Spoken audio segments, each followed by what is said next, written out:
నమస్తే AP news కి స్వాగతం.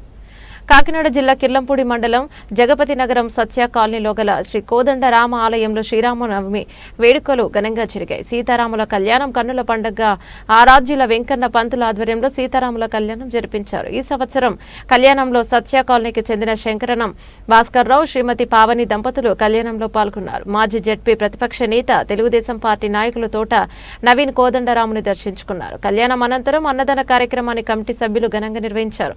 కార్యక్రమంలో మాదిరెడ్డి ప్రభాకర్ రావు, కోడెల నల్లభై, ఆడారి నానాజీ, తోట గోపి, మనుగుల రాజుబాబు, కర్రి అప్పన్న, మాదాబతుల వెంకటరమణ, కర్రి భద్రం, పిల్ల వెంకటరమణ, ఆర్డర్ భద్రత, ఆడారి భద్రరావు, వానపల్లి రాజు, వానపల్లి కృష్ణ, హనుమంతు బాబురావు, ఆడారి చెల్లారావు, గొల్ల నూకరాజు, మనుగుల సూరిబాబు, ఎల్లపు కనక లింగేశ్వరరావు తదితరులు పాల్గొన్నారు.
జై శ్రీరామ్.